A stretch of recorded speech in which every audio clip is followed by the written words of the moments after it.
Hi, it's Jessica Walden, President of the Greater Macon Chamber of Commerce, here with our Government and Military Affairs Chair, Chrissy Miter, and it's time for an advocacy update.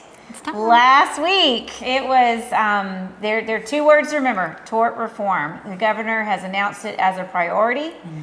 He announced it as a priority even for us here in Macon, Georgia, and we were there for that press conference. You will see more about that in this newsletter, as well as how he's outlined the plan, which will, the bill is authored and brought forward by our own Senator, President Pro Tem John Kennedy. So tort reform is what you got to keep your eye on. Tort reform is what we are hearing the most from as a chamber, from our investors, from our businesses. The Georgia Chamber outlined it as a top legislative priority. For us, it's a legislative priority under our economic friendly policies. And again, I'm hearing from businesses, I'm hearing from you that this is something affecting your day to day. Chrissy, you're a small business owner. How does this affect you? I am, and one thing to know about this legislation, it's kind of different buckets of tort reform. So for one instance, tort reform in premise liability, which means if you own a business and something happens within the proximity of that business, you as a business owner are not going to be liable for that unless that's something that you as the business owner had control over, right? Control, yeah. Right, sure, it's a liability. That's why that exists. So this is great to put caps on that and really eliminate kind of those frivolous type activities.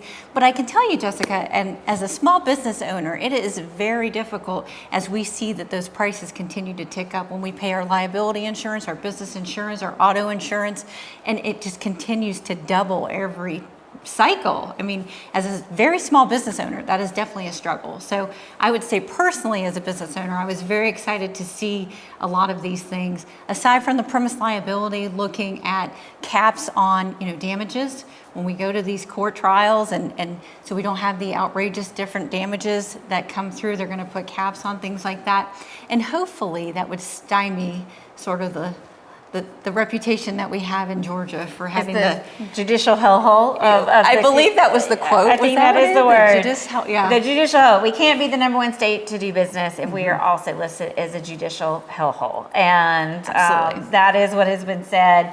There are some pieces that you can look at and unpack this, what is being proposed. One of those things is simply introducing seatbelts as evidence. So you're going to see a range. Our legislators need to hear from you. Our BIB delegation needs to hear from you on this. So consider this video a call to action. I would ask that you can reply to this email or look further down and have a link and share your story as a business owner. I particularly want to hear from our small businesses because I have so far. We actually are sharing one of the letters from a small business owner and chamber investor in this newsletter. And so I want to hear others that we can continue to share with our lawmakers as this unfolds and this continues throughout our session right now.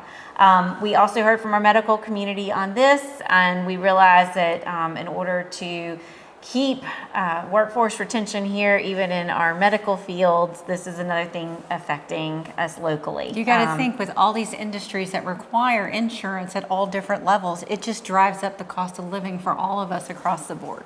So it's really great that they're addressing this session. This is definitely good timing. Yep, and we want to keep Macon Bibb one of the best places to live, one of the best communities to do business, and we want to provide that high quality of life with low cost of living. So there we go with our position of support on that. So you can read everything about that in here. You will continue to hear more about this as this really does take center stage.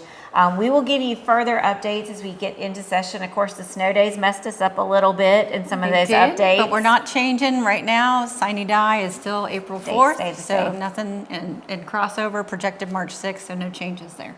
Great. You will also see a link to the Red Book in this news. This is worth taking a glance at. You can see how we stack up as Macon Bibb, and thank you to the Georgia Chamber Foundation for putting that out. So everything you need to know for now in this newsletter, and we look forward to hearing from you, hearing from our local businesses, our chamber investors.